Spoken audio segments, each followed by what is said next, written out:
बिस्मिल्लाहिर्रहमानिर्रहीम। अस्सलाम वालेकुम नाज़रीन। प्रोग्राम सोच विचार दे नाल डॉक्टर महमूद कुरैशी तुहाडी खिदमत हाज़र है। नाज़रीन, साडा मुल्क बुनियादी तौर पर एक ज़राई मुल्क है जिथे बहुत सारी फसलां काश की जाती है। असी ज़रात दे विच बड़ी तरक्की कर रहे हैं। खास तौर पर मौजूदा हुकूमत जिहड़ी है ये दूसरे शोबे की तरह ज़रात की तरक्की दे विच बहुत ज़्यादा काम कर रही है। तो जिसले असीं ज़रात का नाम लैंदे आ तो फिर खादां का भी नाम आ जाता है, तो कीड़े मार जिहड़ी दवाइयां ने वो भी इहदा एक जुज़ ने। तो असी मजमूई तौर पर ज़रात की तरक्की के हवाले नाल ते खादां और ख़ास तौर पर पैसटीसाइड जिन्होंने कीड़े मार दवाइयां असीं कहने हैं वो बारे असी गल करांगे। इस हवाले नाल साडे स्टूडियो तशरीफ फरमा ने जनाब मोहम्मद नदीम कुरैशी साहब ਜਿਹੜੇ कि पार्लीमानी सैकटरी इनफॉर्मेशन पंजाब ने। इन्हां दे नाल तशरीफ रखते हैं जनाब राणा अली अरशद साहब ਜਿਹੜੇ कि additional secretary agriculture task force. Rana साहब तुहानूं भी मैं खुश आमदीद करना अपने स्टूडियो दे विच। नाज़रीन, असीं अपनी अज दी गुफ्तगू दा आगाज़ जिहड़ा है वो कुरैशी साहब तो करने आ। जी कुरैशी साहब, असीं जिसले कहने आ कि साडा मुल्क जिहड़ा है बुनियादी तौर पर ज़राई मुल्क है तो तुहाडी गौरमेंट नूं आया तकरीबन 2.5-3 साल तो हो गए ने। तुसीं किहड़े नवें प्रोग्राम लैके आए हो ज़रात की तरक्की वास्ते और फी एकड़ पैदावार वधाउण वास्ते तुसीं कुछ कर रहे हो? बिस्मिल्लाह रहमान रहीम।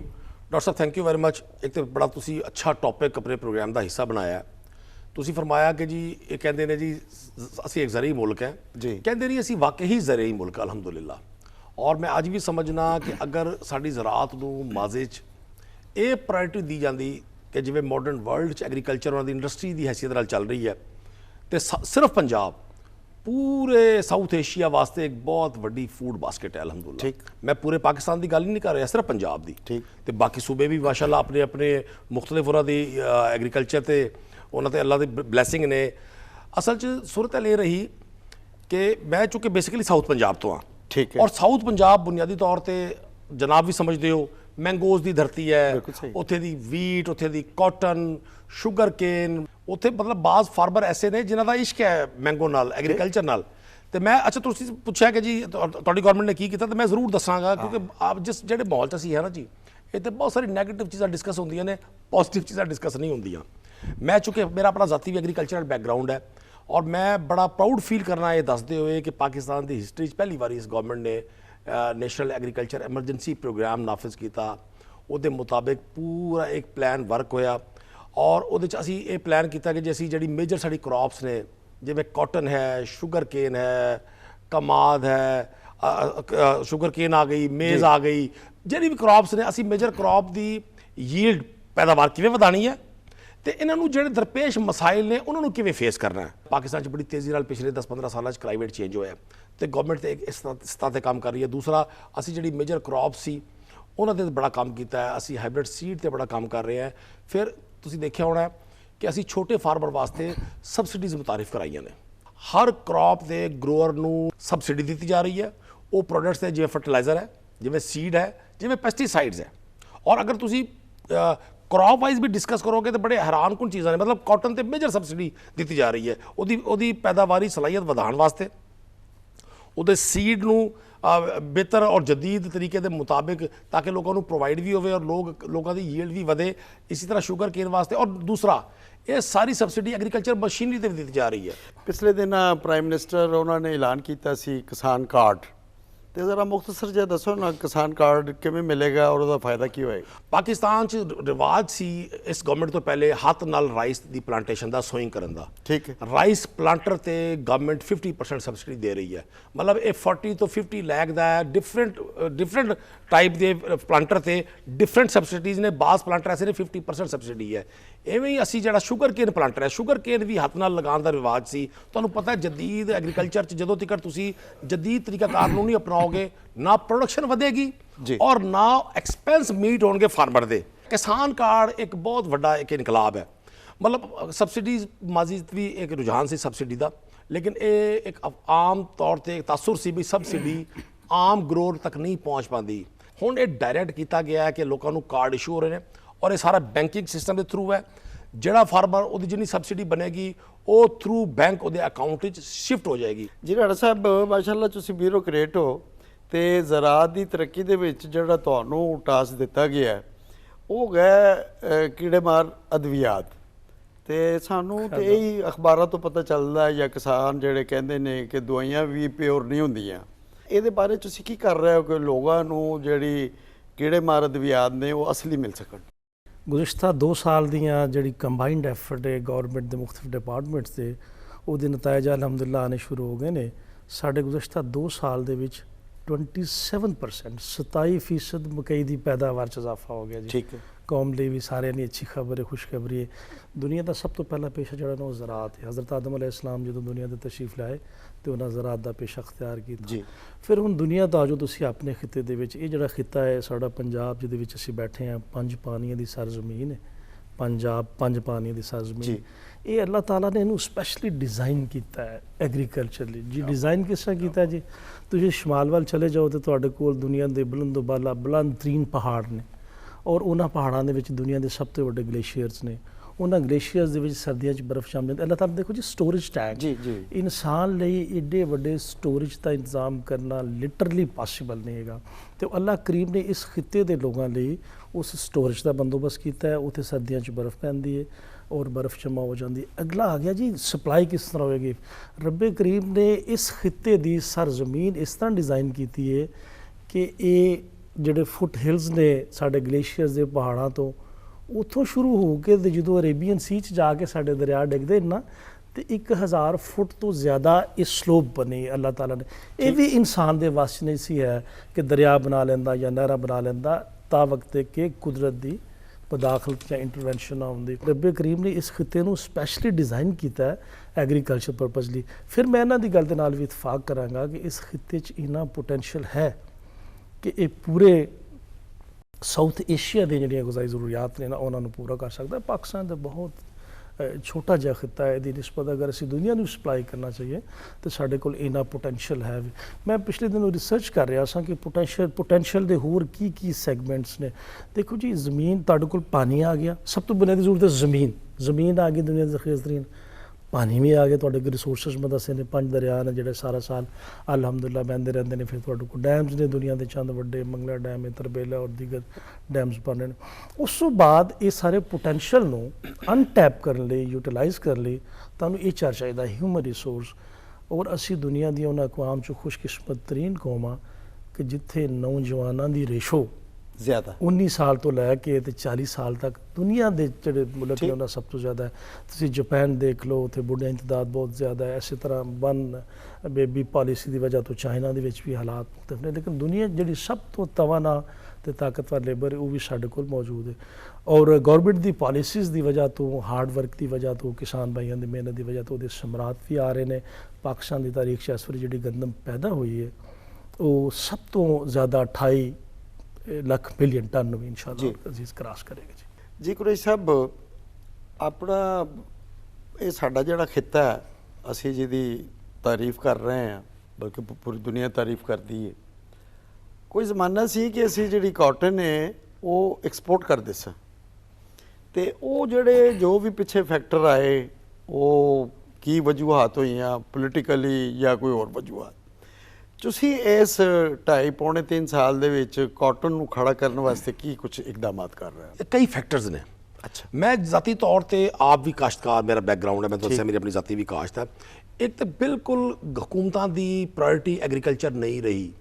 ਮੇਰੇ ਵਾਸਤੇ ਇਹ ਬੜੀ ਹੈਰਾਨਕੁਨ ਗੱਲ ਹੈ ਕਿ ਉਹ ਖਿੱਤਾ ਜਿਹੜਾ ਪੂਰੀ ਦੁਨੀਆ ਨੂੰ ਫਰੂਟ, ਵੈਜੀਟੇਬਲ, ਗ੍ਰੇਨਸ ਦੇ ਸਕਦਾ ਸੀ, ਐਕਸਪੋਰਟ ਕਰਦਾ ਸੀ ਮਾਜ਼ੀ 'ਚ, ਤੇ ਅੱਜ ਸਾਡੀ ਕਾਟਨ ਅਸੀਂ ਬਹੁਤ ਬੜੀ ਮਿਕਦਾਰ 'ਚ ਅਸੀਂ ਇੰਪੋਰਟ ਕੀਤੀ ਹੈ। ਸਾਡਾ ਸਾਰੇ ਮੁਬਾਦਲਾ ਲੱਗਾ।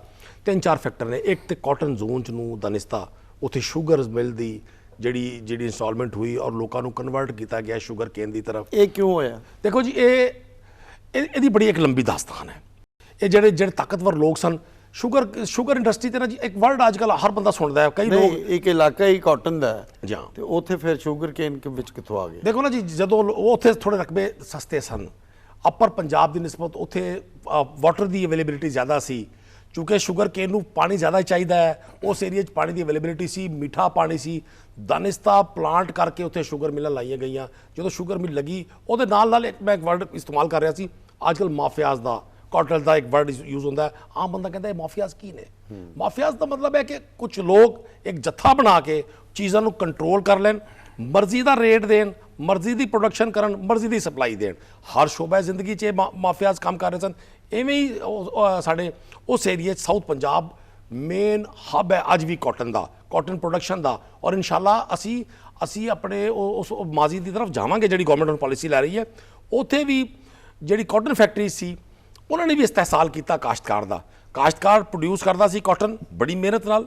ਔਰ ਕਿਸੇ ਨੂੰ ਸ਼ਾਇਦ ਆਮ ਆਦਮੀ ਨੂੰ ਨਾ ਪਤਾ ਹੋਵੇ, ਜਿਤਨੇ ਪੈਸਟੀਸਾਈਡਸ ਦੇ ਸਪਰੇਜ਼ ਕਾਟਨ ਤੇ ਹੁੰਦੇ ਨੇ ਸ਼ਾਇਦ ਕਿਸੇ ਹੋਰ ਕ੍ਰੌਪ ਤੇ ਨਹੀਂ ਹੁੰਦੇ, due to climate, due to different reasons. ਉੱਥੇ ਉਹਨਾਂ ਨੂੰ ਪੈਸਾ ਨਹੀਂ ਮਿਲਦਾ ਸੀ ਕਾਸ਼ਤਕਾਰ ਨੂੰ। ਉਹਦੀ ਜਿਹੜੀ ਇੰਟਰਨੈਸ਼ਨਲ ਪ੍ਰਾਈਸ ਹੁੰਦੀ ਸੀ ਕਾਟਨ ਦੀ 6000 ਰੁਪਏ ਪਾਕਿਸਤਾਨੀ ਕਰੰਸੀ, ਇੱਥੇ ਮਿਲਦਾ ਸੀ 4000। ਦੋ ਫੈਕਟਰ ਹੋ ਗਏ। ਤੀਸਰਾ ਉੱਥੇ ਮਕਈ ਤੇ ਰਾਈਸ ਨੇ ਜਗ੍ਹਾ ਲੈ ਲਈ। ਰਾਈਸ ਦੀ ਪ੍ਰੋਡਕਸ਼ਨ ਵਧੀ, ਮਕਈ ਦੀ ਵਧੀ। ਔਰ ਮੈਂ ਸਮਝਣਾ ਅੱਜ ਵੀ ਮੈਂ ਇਸ ਗੱਲ ਤੇ ਕਾਇਲ ਹਾਂ। ਸਾਹਿਬ ਮੈਂ ਵਾਪਸ ਫਿਰ ਉੱਥੇ ਆਵਾਂਗਾ। ਤੁਸੀਂ ਜਿਹੜਾ ਗਵਰਨਮੈਂਟ ਤੁਹਾਡੀ ਇਸ ਵੇਲੇ ਜਿਹੜੀ ਮੌਜੂਦਾ ਗਵਰਨਮੈਂਟ ਹੈ, ਤੁਸੀਂ ਕਿਹਾ ਤੁਹਾਡੇ ਕੋਲ ਜਿਹੜਾ 2 ਸਾਲ ਦਾ ਟਾਈਮ ਰਹਿ ਗਿਆ ਹੈ, ਇਹਦੇ ਵਿੱਚ ਕੋਈ ਮਨਸੂਬਾਬੰਦੀ ਕੀਤੀ ਹੈ ਕਿ ਕਾਟਨ ਜਿਹੜੀ ਅਸੀਂ ਇਸ ਕਾਬਲ ਹੋ ਜਾਈਏ ਕਿ ਅਸੀਂ ਕਾਟਨ ਜਿਹੜੀ ਹੈ ਬਾਹਰ ਐਕਸਪੋਰਟ ਕਰ ਸਕੀਏ? ਸਰ 100% ਮਨਸੂਬਾਬੰਦੀ ਹੈ। ਕਿਸ ਤਰ੍ਹਾਂ? ਮੈਂ ਤੁਹਾਨੂੰ ਦੱਸ ਰਿਹਾ, ਦੇਖੇ ਜਿਹੜਾ ਅਸੀਂ ਸਿਸਟਰ ਬਣਾਇਆ ਨਾ ਜੀ ਨੈਸ਼ਨਲ ਐਮਰਜੈਂਸੀ ਐਗਰੀਕਲਚਰ ਪ੍ਰੋਗਰਾਮ ਜੀ, ਉਹਦੇ 'ਚ ਅਸੀਂ 6 7 8 ਜਿਹੜੀ ਮੇਜਰ ਕ੍ਰੌਪ ਸੀ ਉਹਨਾਂ ਨੂੰ ਟਾਰਗੇਟ ਕੀਤਾ ਕਿ ਇਹਨਾਂ ਦੀ ਪ੍ਰੋਡਕਸ਼ਨ ਵਧਾਣੀ ਹੈ। ਔਰ ਇਹਨਾਂ ਦੀ ਪ੍ਰੋਡਕਸ਼ਨ ਨਾ ਵਧਣ 'ਚ ਜਿਹੜੇ ਮਸਾਇਲ ਨੇ ਉਹ ਮਸ਼ੀਨਰੀ ਦੇ ਨੇ, ਉਹ ਇਨਪੁਟਸ ਦੇ ਨੇ, ਉਹਨਾਂ ਨੂੰ ਅਸੀਂ ਟੇਕ ਓਵਰ ਕਰਨਾ ਹੈ ਔਰ ਲੋਕਾਂ ਨੂੰ ਰਿਲੀਫ ਦੇਣਾ ਹੈ। ਉਹਦੇ 'ਚ ਕਾਟਨ ਨੂੰ ਸਭ ਤੋਂ ਜ਼ਿਆਦਾ ਟਾਰਗੇਟ ਕੀਤਾ ਹੈ ਗਵਰਨਮੈਂਟ ਨੇ ਕਿ ਜੀ ਕਾਟਨ ਦੀ ਪ੍ਰੋਡਕਸ਼ਨ ਅਸੀਂ 400 ਵਧਾਣੀ ਹੈ। ਜਿਹੜਾ ਗਵਰਨਮੈਂਟ, ਫੈਡਰਲ ਗਵਰਨਮੈਂਟ ਦਾ ਵੀ, ਪ੍ਰੋਵਿੰਸ਼ੀਅਲ ਗਵਰਨਮੈਂਟ ਦਾ ਵੀ ਜਿਹੜੀ ਸਬਸਿਡੀਜ਼ ਦਾ ਸਿਸਟਮ ਹੈ, ਉਹ ਸਭ ਤੋਂ ਵੱਡਾ ਮੇਜਰ ਪੋਰਸ਼ਨ ਉਹਦਾ ਕਾਟਨ ਗਰੋਅਰ ਵਾਸਤੇ ਹੈ। ਉਹਦੇ 'ਚ ਅਸੀਂ ਜਿਹੜਾ ਪੈਸਟੀਸਾਈਡ ਹੈ ਉਹਦੇ 'ਚ ਜਿਹੜੀ ਵਾਈਟ ਫਲਾਈ ਦੇ ਜਿਹੜੇ ਪੈਸਟੀਸਾਈਡਸ ਨੇ ਉਹਨਾਂ ਦੀ ਸਬਸਿਡੀ 1200 ਰੁਪਏ ਪਰ ਏਕੜ ਦੇ ਰਹੇ ਹਾਂ। ਅੱਛਾ। ਅਸੀਂ ਸਿਰਫ ਯੂਰੀਆ ਛੱਡ ਕੇ ਤਮਾਮ ਜਿਹੜੀ ਖਾਦਾਂ ਨੇ, ਫਰਟੀਲਾਈਜ਼ਰ ਨੇ, DAP ਹੈ, SOP ਹੈ, NPK ਹੈ, ਇਹਨਾਂ ਸਾਰਿਆਂ ਤੇ 1000 ਤੇ ਲੈ ਕੇ 2000 ਰੁਪਏ ਤੱਕ ਸਬਸਿਡੀ ਹੈ ਪਰ ਬੈਗ। ਜਿਹੜਾ ਸੀਡ ਹੈ ਕਾਟਨ ਦਾ, ਉਸ ਸੀਡ ਤੇ ਅਸੀਂ 1000 ਰੁਪੀਜ਼ ਪਰ ਬੈਗ ਪਰ ਏਕੜ ਦੇ ਹਿਸਾਬ ਨਾਲ ਅਸੀਂ ਸਬਸਿਡੀ ਦੇ ਰਹੇ ਹਾਂ। ਔਰ ਅਸੀਂ ਕੋਸ਼ਿਸ਼ ਇਹ ਕੀਤੀ ਹੈ ਕਿ ਜਿਹੜਾ ਇੰਟਰਨੈਸ਼ਨਲ ਸਟੈਂਡਰਡ ਹੈ ਸੀਡਸ ਦਾ, ਸੀਡਸ ਕੰਪਨੀ ਦੀ ਜਿਹੜਾ ਇੱਕ ਫੈਕਟਰ ਜਿਹੜਾ ਬੜਾ ਡਿਸਕਸ ਹੁੰਦਾ ਰਿਹਾ ਕਾਟਨ ਦੇ ਡਿਕਲਾਈਨ 'ਚ, ਉਹ ਸੀ ਵੀ ਅੱਛਾ ਸੀਡ ਫਾਰਮਰ ਨੂੰ ਨਹੀਂ ਮਿਲਦਾ, ਜਿਹਦੀ ਵਜ੍ਹਾ ਤੋਂ ਉਹਦੀ ਪ੍ਰੋਡਕਸ਼ਨ ਨਹੀਂ ਵੱਧਦੀ। ਤੇ ਸੈਕਟਰ ਸਾਹਿਬ ਵੀ ਬੈਠੇ ਨੇ, ਇਹ ਵੀ ਦੱਸਣਗੇ ਕਿ ਇਹਨਾਂ ਕੋਲ ਵੀ ਬਹੁਤ ਇਨਫੋਰਮੇਸ਼ਨ ਨੇ। ਤੇ ਗਵਰਨਮੈਂਟ ਨੇ ਫਿਰ ਇਹਨੂੰ ਟੇਕਅਪ ਕੀਤਾ ਔਰ ਬਾਕਾਇਦਾ ਜਿਹੜਾ ਸੀਡ ਰਜਿਸਟ੍ਰੇਸ਼ਨ ਦਾ ਪ੍ਰੋਸੈਸ ਹੈ ਉਹਨੂੰ ਰਿਵਿਊ ਕੀਤਾ। ਸੀਡ ਕੰਪਨੀਜ਼ ਨੂੰ ਪਾਬੰਦ ਕੀਤਾ ਕਿ ਜਿਹੜਾ ਇੰਟਰਨੈਸ਼ਨਲ ਮਿਆਰ ਦਾ ਸੀਡ ਹੈ ਉਹਦੀ ਸਪਲਾਈ ਨੂੰ ਯਕੀਨੀ ਬਣਾਇਆ ਜਾਵੇ। ਔਰ ਬਾਕੀ ਜਿਹੜੇ ਇਨਪੁਟਸ ਨੇ, ਫਰਟੀਲਾਈਜ਼ਰ ਹੈ, ਮੈਂ ਪਹਿਲੇ ਵੀ ਅਰਜ਼ ਕੀਤੀ ਹੈ, ਮੈਂ ਦੁਬਾਰਾ ਦੱਸ ਦੇਵਾਂ, ਅਸੀਂ ਚੀਜ਼ਾਂ ਨੂੰ ਈਜ਼ ਕੀਤਾ। ਔਰ ਗਵਰਨਮੈਂਟ ਨੂੰ ਪਲਾਨ ਕਰ ਰਹੀ ਹੈ ਕਿ ਹਰ ਸੂਰਤ ਕਾਟਨ ਗਰੋਅਰ ਨੂੰ ਉਹਦੀ ਕੀਮਤ ਵੀ ਉਹਦੇ ਮੁਤਾਬਿਕ ਮਿਲੇ, ਇੰਟਰਨੈਸ਼ਨਲ ਮਾਰਕੀਟ ਦੇ ਮੁਤਾਬਿਕ। ਸਾਡੀ 7-8 ਮੇਨ ਕ੍ਰੌਪ ਨੇ, ਉਹਨਾਂ ਦੀ ਪ੍ਰੋਡਕਸ਼ਨ ਵਧੀ ਹੈ। ਕਿਸੇ ਔਰ ਇਹ ਮਾਜ਼ੀ 'ਚ ਨਹੀਂ ਹੋਇਆ ਕਿ ਇੱਕਦਮ ਤੁਹਾਡੀ 7-8-9 ਮੇਜਰ ਕ੍ਰੌਪਸ ਦੀ ਯੀਲਡ, ਉਹਦੀ ਪੈਦਾਵਾਰ, ਉਹਦੀ ਪ੍ਰੋਡਕਸ਼ਨ ਵੱਧ ਜਾਵੇ। ਇਹ ਅੱਲਾਹ ਪਾਕ ਦੀ ਬਲੇਸਿੰਗ ਹੈ। ਔਰ ਇਹ ਸਾਰਾ ਗਵਰਨਮੈਂਟ ਦਾ ਉਹ ਮੈਕੈਨਿਜ਼ਮ ਹੈ ਜਿਹੜਾ 7% ਇਨਕਰੀਜ਼ ਤੇ ਬੜਾ ਇਨਕਰੀਜ਼ ਹੈ ਨਾ ਜੀ, ਬਹੁਤ 1/4 ਰਾਈਜ਼ ਹੋ ਜੀ। ਰਾਣਾ ਸਾਹਿਬ, ਪੈਸਟੀਸਾਈਡ ਦੇ ਵਿੱਚ ਲੋਕਾਂ ਨੂੰ ਖਾਲਸ ਜਿਹੜੀ ਕੀੜੇ ਮਾਰ ਦਵਾਈਆਂ ਨੇ, ਉਹਨੂੰ ਆਮ ਜ਼ਬਾਨ 'ਚ ਕਿਸਾਨ ਜ਼ਹਿਰ ਵੀ ਕਹਿੰਦੇ ਨੇ, ਉਹ ਕੋਈ ਇਹਨਾਂ ਨੂੰ ਖਾਲਸ ਮਿਲਣ ਦੇ ਕੋਈ ਚਾਂਸਿਸ ਹੈਗੇ ਨੇ? ਜੀ ਬਿਲਕੁਲ ਖਾਲਸ ਮਿਲਣ ਦੇ ਅਗਰ ਚਾਂਸਿਸ ਨਾ ਹੁੰਦੇ ਜੀ, ਤੇ ਇਹ ਜਿਹੜੇ ਇੰਡੀਕੇਟਰਸ ਨੇ, ਕੋਈ ਵੀ ਹੈ ਨਾ ਚੀਜ਼ ਜੀ, ਇੱਕ ਐਫਰਟ ਹੈ, ਉਹਦਾ ਜਿਹੜਾ ਸਮਰ ਹੈ ਉਸ ਚੀਜ਼ ਦਾ ਸਬੂਤ ਹੁੰਦਾ ਨਾ ਜੀ, ਕਿ ਉਹਦਾ ਤੁਹਾਨੂੰ ਫਲ ਮਿਲ ਗਿਆ, ਤੁਸੀਂ ਕੋਸ਼ਿਸ਼ ਕੀਤੀ ਹੈ, ਟੀਮ ਨੇ ਸਾਰੀ ਨੇ ਮਿਲ ਕੇ ਐਫਰਟ ਕੀਤੀ, ਬਾਲ ਪਾਸ ਕੀਤੇ, ਗੋਲ ਹੋ ਗਿਆ ਤਾਂ ਉਹਦਾ ਸਬੂਤ ਹੋ ਗਿਆ। 27% ਇਨਕਰੀਜ਼ ਉਹਦਾ ਇੱਕ ਸਬੂਤ ਹੈ। ਲੇਕਿਨ ਮੈਂ ਬੜੀ ਤਫਸੀਲ ਦੇ ਨਾਲ ਤੁਹਾਨੂੰ ਦੱਸਾਂਗਾ ਕਿ ਕਿਹੜੇ ਇਕਦਾਮਾਤ ਕੀਤੇ ਨੇ। ਇੱਕ ਤੁਸੀਂ ਸਵਾਲ ਕੀਤਾ, ਬੜਾ ਅੱਛਾ ਕੁਐਸਚਨ ਹੈ ਕਿ ਕਪਾਹ ਦੀ ਪੈਦਾਵਾਰ 'ਚ ਇਜ਼ਾਫੇ ਲਈ ਕੀ ਕਰ ਰਹੇ ਹੋ, ਉਹਦੇ ਡਿਕਲਾਈਨ ਦੀਆਂ ਕੀ ਰੀਜ਼ਨਸ ਨੇ। मोहतरम नदीम साहब ने बड़ी तफसील के नाल इत्थे रोशनी पाई, इकदामात, चंद एक चीज़ां जिहड़ियां, चूँकि मैं इन्हूं बड़ा एक्टिवली देखिया 2 साल कॉटन ते काफ़ी काम किया है, तो मैं अपने जिहड़े एक्सपेरीमेंट्स ने वो भी शेयर करना चाहां अपने एक्सपीरियंसिस। जिस तरह जी कौमां दे उत्ते रुजू सवाल होंदा है, कदी कोई कौम उत्ते चली गई, खानदानां ते रुजू सवाल होंदा है, इस तरह फसलों ते भी रुजू सवाल होंदा है। कॉटन जिहड़ी ये इंपॉर्टेंट क्यों है पाकिस्तान लिए, क्योंकि जो एक फसल गंदम दी असीं उगाने ना, ਤੇ ਗੰਦਮ ਸਾਡਾ ਖਾਨਦਾਨ, ਸਾਡਾ ਪੇਟ ਭਰਦੀ ਹੈ, ਇੱਕ ਘਰ ਚਲਾ ਦਿੰਦੀ ਹੈ, ਚੰਦ ਲੋਕ ਕਨੈਕਟਡ ਨੇ ਉਹਨਾਂ ਨੂੰ ਚਲਾ ਦਿੰਦੀ ਹੈ। ਲੇਕਿਨ ਜਦੋਂ ਕਪਾਹ ਦੀ ਪੈਦਾਵਾਰ ਚੰਗੀ ਹੁੰਦੀ ਹੈ ਤਾਂ ਪੂਰੇ ਮੁਲਕ ਦੀ ਮਈਸ਼ਤ ਨੂੰ ਚਲਾਉਂਦੀ ਹੈ ਜੀ। ਉੱਥੋਂ ਸਟਾਰਟ ਹੁੰਦੀ ਹੈ, ਪਹਿਲੇ ਜਿੰਨੀ ਫੈਕਟਰੀਆਂ ਜਾਂਦੀ ਹੈ, ਉਸ ਤੋਂ ਬਾਅਦ ਧਾਗਾ ਬਣਦਾ ਹੈ ਜੀ, ਫਿਰ ਕੱਪੜਾ ਬਣਦਾ ਹੈ, ਡਾਈਂਗ ਮਿਲਣਾ, ਔਰ ਬਹੁਤ ਬੜੇ ਸੈਕਟਰਸ ਨੇ ਜਿਹੜੇ ਸਾਡੀ ਕਾਟਨ ਦੇ ਨਾਲ ਰਿਲੇਟਡ ਨੇ।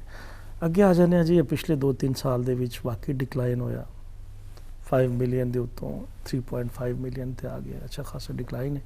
ਲੇਕਿਨ ਮੈਂ ਜਿਸ ਤਰ੍ਹਾਂ ਦੱਸਿਆ ਨਾ ਕਿ ਇੱਕ ਨੈਚੁਰਲ ਪ੍ਰੋਸੈਸਿਸ ਨੇ, ਲੇਕਿਨ ਸਾਡੀ ਐਫਰਟ ਹੋਣੀ ਚਾਹੀਦੀ ਕਿ ਅਸੀਂ ਇਹਨਾਂ ਨੂੰ ਰੋਕੀਏ, ਔਰ ਅਲਹਮਦੁਲਿਲਾ ਪੂਰੀ ਭਰਪੂਰ ਅਸੀਂ ਕੋਸ਼ਿਸ਼ ਕਰ ਵੀ ਰਹੇ ਹਾਂ। ਉਹਦੀ ਸਭ ਤੋਂ ਵੱਡੀ ਰੀਜ਼ਨ ਜਿਹੜੀ 2 ਸਾਲ ਮੈਂ ਦੇਖੀ ਹੈ ਨਾ ਜੀ, ਉਹ ਹੈ ਕਲਾਈਮੈਟਿਕ ਚੇਂਜ। ਦੇਖੋ, ਫਸਲਾਂ ਨੂੰ ਉਗਣ ਲਈ, ਉਸ ਤੋਂ ਬਾਅਦ ਉਹਨਾਂ ਨੂੰ ਵੱਡਿਆਂ ਹੋਣ ਲਈ ਔਰ ਪੱਕਣ ਲਈ ਇੱਕ ਸਰਟਨ ਟੈਂਪਰੇਚਰ ਔਰ ਇੱਕ ਮਖਸੂਸ ਦਰਜਾ ਹਰਾਰਤ, ਮਖਸੂਸ ਨਮੀ ਤੇ ਮਖਸੂਸ ਪਾਣੀ ਦੀ ਜ਼ਰੂਰਤ ਹੈ। ਜਿਸ ਤਰ੍ਹਾਂ ਇਨਸਾਨ ਜਿਹੜਾ 100 ਗਲਾਸ ਪਾਣੀ ਪੀ ਲੇਗਾ ਤਾਂ ਕੀ ਹੋਏਗਾ, ਨੈਚੁਰਲੀ ਉਹਦੀ ਡੈਥ ਹੋ ਜਾਏਗੀ ਨਾ। ਇੱਕ ਸਾਡੀ ਲਿਮਟ ਹੈ, ਉਸ ਤੋਂ ਬਿਯੋਂਡ ਅਸੀਂ ਉਸ ਤੋਂ ਅੱਗੇ ਨਹੀਂ ਜਾ ਸਕਦੇ। ਇਸੇ ਤਰ੍ਹਾਂ ਫਸਲਾਂ ਦੀ ਵੀ ਇੱਕ ਲਿਮਟ ਹੈ। ਮੈਂ ਜਿਹੜਾ 2 ਸਾਲ ਓਬਜ਼ਰਵ ਕੀਤਾ ਕਿ ਫਸਲਾਂ ਜਦੋਂ ਸਾਡੀ ਕਾਟਨ ਪੱਕਣ ਦੇ ਕਰੀਬ ਹੁੰਦੀ ਸੀ, ਬੇਵਕਤ ਬਾਰਿਸ਼ਾਂ ਹੋ ਜਾਂਦੀਆਂ ਸਨ। ਫਿਰ ਟੈਂਪਰੇਚਰ ਵੇਰੀਏਸ਼ਨ ਜਿਹੜੀ ਡੇ ਟਾਈਮ ਦੀ ਔਰ ਨਾਈਟ ਟਾਈਮ ਦੀ, ਇਹ ਯਾਦ ਰੱਖਣਾ ਹੈ ਕਿ ਜਿਹੜੀ ਸਾਡੀ ਕਪਾਹ ਦੀ ਫਸਲ ਹੈ ਬੜੀ ਹਸਾਸ ਫਸਲ ਹੈ। ਬਾਕੀ ਜਿਹੜੀ ਗੰਦਮ ਹੋ ਗਈ, ਚਾਵਲ, ਮਕਈ, ਇਹਦੀ ਨਿਸਬਤ ਜ਼ਿਆਦਾ ਰੈਜ਼ਿਸਟੈਂਟ ਫਸਲਾਂ ਨੇ। ਦੂਸਰੀ ਜਿਹੜੀ ਬੁਨਿਆਦੀ ਵਜ੍ਹਾ ਬਣੀ, ਉਹ ਮੁਹਤਰਮ ਪਾਰਲੀਮੈਂਟ ਸੈਕਟਰੀ ਸਾਹਿਬ ਨੇ ਬੜੀ ਤਫਸੀਲ ਨਾਲ ਦੱਸਿਆ ਕਿ ਬੀਜ ਦੀ ਨਾਨ ਅਵੇਲੇਬਿਲਿਟੀ ਵੀ ਇੱਕ ਬਹੁਤ ਬੜਾ ਫੈਕਟਰ ਸੀ ਕਿ ਅੱਛਾ ਬੀਜ। ਉਹਦੀ ਰੀਜ਼ਨ ਇਹ ਹੋਈ ਕਿ ਕਲਾਈਮੈਟਿਕ ਚੇਂਜ ਅਗਰ ਜੇ ਸਾਡੇ ਦਰਵਾਜ਼ੇ ਦੇ ਉੱਤੇ ਬੜੀ ਦੇਰ ਤੱਕ ਦਸਤਕ ਤੇ ਦੇ ਰਹੀ ਸੀ ਕਿ ਉਠੋ ਕੁਛ ਕਰ ਲਓ ਰਿਸਰਚ, ਕਿ ਅਸੀਂ ਮੁਕਾਮੀ ਤੌਰ ਤੇ ਇਸ ਤਰ੍ਹਾਂ ਦੀਆਂ ਵੈਰਾਈਟੀਜ਼ ਨਹੀਂ ਬਣਾ ਸਕੇ ਕਿ ਜਿਹੜੀਆਂ ਕਲਾਈਮੇਟ ਰੈਜ਼ਿਸਟੈਂਟ ਹੋਣ। ਲੇਕਿਨ ਅਲਹਮਦੁਲਿਲਾ 2 ਸਾਲ ਤੋਂ ਇੱਥੇ ਪੂਰਾ ਭਰਪੂਰ ਕੰਮ ਹੋ ਰਿਹਾ, ਔਰ ਪਿਛਲੇ ਸਾਲ ਵੀ ਸਾਡੇ ਇੱਕ ਵੈਰਾਈਟੀ ਮੈਦਾਨ 'ਚ ਆ ਗਈ ਸੀ, ਇਸ ਸਾਲ ਵੀ ਚੰਦ ਵੈਰਾਈਟੀਜ਼ ਨਵੀਆਂ ਮੈਦਾਨ 'ਚ ਆਉਣਗੀਆਂ। ਤੁਸੀਂ ਤਸੱਲੀ ਰੱਖਣੀ ਹੈ ਕਿ ਕਪਾਹ ਸਾਡੀ ਕੌਮੀ ਫਸਲ ਹੈ, ਔਰ ਇਹ ਬਹਾਲ ਅਸੀਂ ਇਨਸ਼ਾਅੱਲਾ ਬਹਾਲ ਕਰਾਂਗੇ ਜੀ, ਔਰ ਇਹ ਬਹਾਲ ਹੋਏਗੀ। ਇਹ 'ਤੇ ਕੰਮ ਹੋ ਰਿਹਾ ਜੀ ਰਿਸਰਚ ਦੇ ਉੱਤੇ। ਥਰਡ ਫੈਕਟਰ ਜਿਹੜਾ ਹੈ ਨਾ, ਉਹ ਹੈ ਕਿ ਪੈਸਟ ਅਟੈਕ ਜੀ। ਜਿੰਨਾ ਸਵੀਅਰ ਪੈਸਟ ਅਟੈਕ ਸਾਡੀ ਕਾਟਨ ਦੀ ਫਸਲ ਤੇ ਹੁੰਦਾ, ਹੋਰ ਕਿਸੇ ਫਸਲ ਤੇ ਹੁੰਦਾ ਹੀ ਨਹੀਂ। ਇਹਦੇ ਪੈਸਟ ਹਰ ਕਿਸਮ ਦੇ, ਚਿਊਇੰਗ ਪੈਸਟ, ਸਕਿੰਗ ਪੈਸਟ, ਹੋਰ ਬੇਸ਼ੁਮਾਰ ਕਿਸਮ ਦੇ। ਔਰ ਗੁਜ਼ਸ਼ਤਾ 2 ਸਾਲਾਂ ਦੇ ਵਿੱਚ ਵਾਈਟ ਫਲਾਈ ਔਰ ਪਿੰਕ ਬੋਲਵਰਮ, ਇਹਨਾਂ ਨੇ ਬੜਾ ਨੁਕਸਾਨ ਕੀਤਾ। ਉਹਦੀ ਰੀਜ਼ਨ ਵੀ ਦੇਖੋ, ਸਿੰਪਲ ਇੱਕ ਕੁਐਸਚਨ ਕਿ ਲੋਕਾਂ ਦੇ ਜ਼ਿਹਨ 'ਚ ਆਏਗਾ ਕਿ ਅਗਰ ਕੀੜੇ ਨੇ ਤੇ ਇਹ ਮਾਰ ਦੇਣੇ ਚਾਹੀਦੇ ਨੇ। ਇਨਫੈਕਟ ਜਿਸ ਤਰ੍ਹਾਂ ਇਨਸਾਨ ਐਵੋਲੂਸ਼ਨਰੀ ਪ੍ਰੋਸੈਸ 'ਚ ਗੁਜ਼ਰ ਰਿਹਾ ਨਾ, ਐਵੋਲੂਸ਼ਨ ਹੋ ਰਿਹਾ ਹੈ ਕਿ ਹਰ ਆਉਣ ਵਾਲੀ ਨਸਲ ਪਹਿਲੀ ਨਸਲ ਨਾਲੋਂ ਜ਼ਿਆਦਾ ਜ਼ਹੀਨ ਹੈ, ਟੈਕਨੋਲੋਜੀ ਐਡਵਾਂਸ ਕਰ ਰਹੇ ਨੇ। ਇਸੇ ਤਰ੍ਹਾਂ ਇਹ ਰੱਬੇ ਕਰੀਮ ਦਾ ਇੱਕ ਕੁਦਰਤ ਦਾ ਨਿਜ਼ਾਮ ਹੈ ਕਿ ਕੀੜਿਆਂ ਮਕੌੜਿਆਂ ਦੇ ਵਿੱਚ ਵੀ ਐਵੋਲੂਸ਼ਨ ਹੁੰਦਾ, ਉਹ ਵੀ ਐਕਲੀਮੇਟਾਈਜ਼ ਅਡੈਪਟ ਕਰਦੇ ਨੇ ਸਿਚੁਏਸ਼ਨ ਦੇ ਸੂਰਤ ਹਾਲ ਦੇ ਮੁਤਾਬਕ। ਇਹ ਜਿਹੜੇ 2 ਕੀੜੇ ਨੇ, ਪਿੰਕ ਬੋਲਵਰਮ ਔਰ ਵਾਈਟ ਫਲਾਈ, ਇਹਨਾਂ ਦੇ ਵਿੱਚ ਵੀ ਮਿਊਟੇਸ਼ਨ ਹੋ ਕੇ ਇਹ ਜਿਹੜੀ ਸਾਡੇ ਪੈਸਟੀਸਾਈਡਸ ਅਵੇਲੇਬਲ ਸਨ, ਸਾਡੇ ਪੈਸਟੀਸਾਈਡ ਜਿਹੜੇ ਅਵੇਲੇਬਲ ਨੇ ਉਹ 20 ਸਾਲ ਪੁਰਾਣੀ ਕੈਮਿਸਟਰੀ ਹੈ, 30 ਸਾਲ ਪੁਰਾਣੀ ਕੈਮਿਸਟਰੀ ਹੈ। ਉਸ ਵਕਤ ਦੇ ਕੀੜਿਆਂ ਦੇ ਜਿਹੜਾ ਬਾਇਓਲੋਜੀਕਲ ਸਿਸਟਮ ਸੀ, ਉਹਨਾਂ ਨੂੰ ਵੇਖ ਕੇ ਐਕਸਪੈਰੀਮੈਂਟ ਕਰਕੇ ਬਣਾਈ ਗਈ। ਵਕਤ ਗੁਜ਼ਰਨ ਦੇ ਨਾਲ ਨਾਲ ਇਹ ਜਿਹੜੇ 2 ਕੀੜੇ ਨੇ ਬਹੁਤ ਸਟਰੋਂਗ ਹੋ ਗਏ, ਰੈਜ਼ਿਸਟੈਂਸ ਆ ਗਈ ਇਹਨਾਂ ਦੇ ਵਿੱਚ, ਜਦੋਂ ਕਿ ਅਸੀਂ ਪੈਸਟੀਸਾਈਡ ਜਿਹੜੀ ਹੈ ਨਾ ਉਹ ਅਪਗ੍ਰੇਡ ਨਹੀਂ ਕਰ ਸਕੇ। ਲੇਕਿਨ ਇਹਦੇ 'ਚ ਵੀ ਅੱਛੀ ਖਬਰ ਇਹ ਵੇ ਕਿ ਪਿਛਲੇ ਸਾਲ ਨਈ ਕੈਮਿਸਟਰੀ, ਅਸੀਂ ਪਿਛਲੇ ਸਾਲ ਫੈਬਰਵਰੀ ਦੇ ਮਹੀਨੇ ਦੇ ਵਿੱਚ ਪੈਸਟੀਸਾਈਡ ਕਾਨਫਰੰਸ ਪਾਕਿਸਤਾਨ ਦੀ ਤਾਰੀਖ 'ਚ ਪਹਿਲੀ ਕਾਲ ਕੀਤੀ, ਜਿਹਦੇ ਵਿੱਚ ਸਾਡਾ ਫੈਡਰਲ ਡਿਪਾਰਟਮੈਂਟ, ਕਿਸਾਨਾਂ ਦੇ ਨੁਮਾਇੰਦੇ, ਕਿਸਾਨ ਤਨਜ਼ੀਮਾਂ ਦੇ ਨੁਮਾਇੰਦੇ, ਪੈਸਟੀਸਾਈਡ ਤਨਜ਼ੀਮਾਂ ਦੇ ਨੁਮਾਇੰਦੇ, ਫਿਰ ਸਾਡੇ ਆਪਣਾ ਗੌਰਮੈਂਟ ਸੈਕਟਰ ਤੋਂ ਲੋਕ ਸਨ, ਉਹ ਸਾਰੇ ਰਲ ਮਿਲ ਕੇ ਬੈਠੇ। ਉਹਨਾਂ ਨੇ ਕਿਹਾ ਕਿ ਯਾਰ ਇਹ ਸਾਡੀ ਇੱਕ ਜਿਹੜੀ ਕੌਮੀ ਫਸਲ ਹੈ ਇਹ ਇੱਕ ਡਿਕਲਾਈਨ ਵੱਲ ਜਾਂ ਇਨਹਤਾਤ ਵੱਲ ਜਾ ਰਹੀ ਹੈ, ਤੇ ਇਹਦੇ ਲਈ ਕੁਛ ਇਕਦਾਮਾਤ ਕਰੀਏ। ਉੱਥੇ ਫਿਰ ਚੰਦ ਇੱਕ ਫੈਸਲੇ ਕੀਤੇ ਗਏ, ਔਰ ਉਹਨਾਂ ਫੈਸਲਿਆਂ ਦੇ ਉੱਤੇ ਅਮਲ ਦਰਾਮਦ ਵੀ ਸ਼ੁਰੂ ਹੋਇਆ ਕਿ ਨਈਆਂ ਕੈਮਿਸਟਰੀਜ਼ ਡਿਵੈਲਪ ਕੀਤੀਆਂ ਜਾਣ, ਮੁਮਕਿਨ ਹੋਏ, ਜਾਂ ਨਈਆਂ ਕੈਮਿਸਟਰੀਜ਼ ਜਿਹੜੀਆਂ ਨੇ ਇੰਪੋਰਟ ਕੀਤੀਆਂ ਜਾਣ। ਜਿਹੜੇ ਲੋਕ ਜ਼ਹਿਰੀ ਦਵਾਈਆਂ ਵੇਚ ਰਹੇ ਨੇ, ਉਹਨਾਂ ਵਾਸਤੇ ਹੁਕੂਮਤ ਕੀ ਕਰ ਰਹੀ ਜੀ? ਮੈਂ ਉੱਤੇ ਆਉਣਾ ਜੀ। ਪਾਰਲੀਮੈਂਟ ਸੈਕਟਰੀ ਸਾਹਿਬ ਨੇ ਦੱਸਿਆ ਨਾ ਕਿ ਅਗਲੇ 2-3 ਸਾਲ 'ਚ ਰਿਸਟੋਰੇਸ਼ਨ ਦੇ ਸਾਲ ਹੋਣਗੇ। ਹਕੂਮਤ ਦੇ ਜਨਾਬ ਜਿੰਨਾ ਕੰਮ ਹੈ ਪਿਛਲੇ 2 ਸਾਲ ਦੇ ਵਿੱਚ ਹੋਇਆ, ਇਹ 71 ਸਾਲ ਦਾ ਇਕੱਠਾ ਕੰਮ ਕਰ ਲਓ ਤੇ ਇਹ 2 ਸਾਲ ਦਾ ਉਸ ਤੋਂ ਜ਼ਿਆਦਾ ਜੀ। ਠੀਕ ਜੀ ਮਸਟਰ 71 ਸਾਲ ਦਾ ਪੈਸਟੀਸਾਈਡ ਸੈਕਟਰ ਦੇ ਵਿੱਚ ਹੋਣ ਵਾਲਾ ਕੰਮ ਇੱਕ ਸਾਈਡ ਤੇ, ਤੇ 2 ਸਾਲ ਦਾ ਮੈਂ ਕਹਿ ਰਿਹਾ ਜੀ ਉਸ ਤੋਂ ਜ਼ਿਆਦਾ। ਤੁਸੀਂ ਕੋਈ ਪਰਚੇ ਪੁਰਚੇ ਦੇ ਰਹੇ ਹੋ ਜੀ? ਮੈਂ ਅਰਜ਼ ਕਰ ਰਿਹਾ ਜੀ, ਗ੍ਰਿਫਤਾਰੀਆਂ ਪਾ ਰਹੇ ਹੋ। ਪਾਕਿਸਤਾਨ ਦੀ ਤਾਰੀਖ ਦੇ ਵਿੱਚ ਏਡੀ ਵੱਡੀ ਮੈਸਿਵ ਕੈਂਪੇਨ ਔਰ ਪਬਲਿਕ ਕੰਪਲੇਂਟ ਮੈਨੇਜਮੈਂਟ ਸਿਸਟਮ ਪਹਿਲੇ ਲਾਂਚ ਹੀ ਨਹੀਂ ਹੋਇਆ ਜੀ। ਤੁਸੀਂ ਇਸ ਵੇਲੇ ਜਿਹੜੇ ਨਾਜ਼ਰੀਨ ਪ੍ਰੋਗਰਾਮ ਦੇਖ ਰਹੇ ਨੇ, ਖਾਸ ਤੌਰ ਤੇ ਉਹਨਾਂ ਦਾ ਤਅਲਕ ਜ਼ਿਮੀਦਾਰ ਨੇ ਜਾਂ ਕਾਸ਼ਤਕਾਰ ਨੇ, ਤੇ ਤੁਸੀਂ ਉਹਨਾਂ ਨੂੰ ਦੱਸੋ ਕਿ ਅਗਰ ਉਹਨਾਂ ਨੂੰ ਕਿਧਰੇ ਪਤਾ ਚੱਲੇ ਕਿ ਜ਼ਹਿਰੀ ਦਵਾਈ ਹੈ ਜਾਂ ਉਹਦੀ ਕੀਮਤ ਜ਼ਿਆਦਾ ਹੈ, ਉਹ ਕਿੱਥੇ ਰਾਬਤਾ ਕਰਨ? ਅੱਛਾ ਜੀ, ਇਹਦੇ ਲਈ ਅਸੀਂ 2 ਸਾਲ ਪਹਿਲੇ ਇੱਕ ਬੜਾ ਸਿੰਪਲ ਜਿਹਾ ਸਿਸਟਮ ਡਿਵਾਈਸ ਕੀਤਾ ਸੀ WhatsApp ਦੇ ਉੱਤੇ। ਜਿੰਨੀਆਂ ਵੀ ਪੈਸਟੀਸਾਈਡ ਦੀਆਂ ਦੁਕਾਨਾਂ ਨੇ, ਫਰਟੀਲਾਈਜ਼ਰ ਦੀਆਂ ਦੁਕਾਨਾਂ ਨੇ, ਉੱਥੇ ਟਾਸਕ ਫੋਰਸ ਦੇ ਬੈਨਰ ਲੱਗੇ ਨੇ। ਇਹ ਐਸੇ ਤਰ੍ਹਾਂ ਹੀ ਹੈ ਜਿਵੇਂ ਤੁਸੀਂ ਚੋਰ ਦੇ ਘਰ ਦੇ ਉੱਤੇ ਥਾਣੇਦਾਰ ਦਾ ਨੰਬਰ ਲਿਖ ਕੇ ਲਾ ਦਿੱਤਾ ਹੈ। ਉਹਦੇ ਉੱਤੇ ਕੋਈ ਵੀ ਸਾਡਾ ਕਿਸਾਨ ਭਾਈ 0300295539 ਠੀਕ 24 ਘੰਟੇ ਨੰਬਰ ਆਨ ਹੈ। ਇਹਦੇ ਉੱਤੇ ਕੋਈ ਵੀ ਕਿਸਾਨ ਭਾਈ ਉਹਨੂੰ ਸ਼ਿਕਾਇਤ ਹੈ ਪੈਸਟੀਸਾਈਡ ਦੇ ਵਿੱਚ ਕਿ ਉਹਦੀ ਪੈਸਟੀਸਾਈਡ ਨੇ ਕੰਮ ਨਹੀਂ ਕੀਤਾ, ਜਾਲੀ ਦੇ ਦਿੱਤੀ ਹੈ, ਗਲਤ ਦੇ ਦਿੱਤੀ ਹੈ, ਬੜਾ ਤਕੜਾ ਜੀ 24 ਘੰਟੇ 'ਚ ਐਕਸ਼ਨ ਹੋਏਗਾ। ਉਹਨੂੰ ਜਵਾਬ ਆਏਗਾ 24 ਫੌਰੀ ਤੌਰ ਤੇ ਜੋ ਹੀ ਉਹਦਾ ਮੈਸੇਜ ਆਏਗਾ, ਉਹਨੂੰ ਸਾਡਾ ਜਿਹੜਾ ਐਡਮਿਨਿਸਟ੍ਰੇਟਰ ਹੈ ਉਹ ਫੌਰੀ ਤੌਰ ਤੇ ਕੰਟੈਕਟ ਕਰੇਗਾ ਜੀ, ਇਹ ਤੁਹਾਡੀ ਕੰਪਲੇਂਟ ਆ ਗਈ ਹੈ, ਇਹਦਾ ਰਜਿਸਟ੍ਰੇਸ਼ਨ ਨੰਬਰ ਇਹ ਵੇ। ਫੌਰੀ ਤੌਰ ਦੇ ਉੱਤੇ ਜਿਹੜੀ ਕੰਪਲੇਂਟ ਹੈ ਉਹ ਸ਼ੇਅਰ ਕੀਤੀ ਜਾਏਗੀ। ਸ਼ੇਅਰ ਕਿਹਦੇ ਨਾਲ ਕੀਤੀ ਜਾਏਗੀ ਜੀ? ਮੁਤਲਕਾ ਜਿਹੜਾ ਅਫਸਰ ਜਿਹਨੇ ਐਕਸ਼ਨ ਲੈਣਾ ਹੈ, तमाम DGs ਨਾਲ ਸ਼ੇਅਰ ਹੋ ਜਾਏਗੀ, ਐਡੀਸ਼ਨਲ ਸੈਕਟਰੀਜ਼ ਨਾਲ ਸ਼ੇਅਰ ਹੋ ਜਾਏਗੀ, ਸੈਕਟਰੀ ਨਾਲ ਸ਼ੇਅਰ ਹੋ ਜਾਏਗੀ ਐਟ ਏ ਟਾਈਮ। ਉਹ ਫਿਰ ਇਹ ਸ਼ੇਅਰ ਕਰਨ ਦਾ ਫਾਇਦਾ ਹੈ ਕਿ ਉੱਥੇ ਕੰਮ ਨਾ ਕਰਨ ਦੀ ਗੁੰਜਾਇਸ਼ ਹੀ ਨਹੀਂ ਰਹਿੰਦੀ। ਔਰ ਕੁਰੈਸ਼ੀ ਸਾਹਿਬ, ਪਾਕਿਸਤਾਨ ਦੀ ਪੰਜਾਬ ਦੀ ਤਾਰੀਖ ਦੇ ਵਿੱਚ ਪਹਿਲੀ ਵਾਰ ਅਸੀਂ ਕਿਸਾਨ ਭਾਈਆਂ ਨੂੰ ਜਿਨ੍ਹਾਂ ਦੇ ਜਾਲੀ ਦਵਾਈ ਦੀ ਵਜ੍ਹਾ ਤੋਂ ਫਸਲਾਂ ਸੜ ਗਈਆਂ, ਨੁਕਸਾਨ ਹੋ ਗਏ, ਅਸੀਂ 4-4, 5-5 ਲੱਖ ਤੱਕ ਉਹਨਾਂ ਨੂੰ ਡੀਲਰਾਂ ਕੋਲੋਂ ਕੰਪਨਸੇਸ਼ਨ ਦਵਾਈ ਹੈ। ਇੱਕ ਤੁਸੀਂ ਗੱਲ ਬਾਰ-ਬਾਰ ਕੁਐਸਚਨ ਕਰ ਰਹੇ ਹੋ ਕਿ ਇਸ ਕਿਸਾਨ ਭਾਈਆਂ ਨੂੰ ਮਿਲੇਗੀ ਜੀ, ਬਿਲਕੁਲ ਮਿਲੇਗੀ ਔਰ ਮਿਲ ਵੀ ਰਹੀ ਹੈ। ਉਹਦੇ ਇੰਡੀਕੇਟਰਸ ਨੇ ਕਿ ਸਾਡੀਆਂ ਅਲਹਮਦੁਲਿਲਾ ਜਿੰਨੀਆਂ ਫਸਲਾਂ ਨੇ, 4 ਮੇਜਰ ਫਸਲਾਂ, ਗੰਦਮ, ਚਾਵਲ, ਮਕਈ ਤੇ ਗੰਨਾ, ਇਹ ਸਾਰੀ ਅਲਹਮਦੁਲਿਲਾ ਇੱਕ ਫਿਨੋਮੀਨਲ ਇਹਨਾਂ ਦੇ ਵਿੱਚ ਰੇਜ਼ ਹੈ, ਬਹੁਤ ਜ਼ਿਆਦਾ ਇਹਨਾਂ ਦੇ ਪੈਦਾਵਾਰ ਇਜ਼ਾਫਾ ਹੋਇਆ ਹੈ।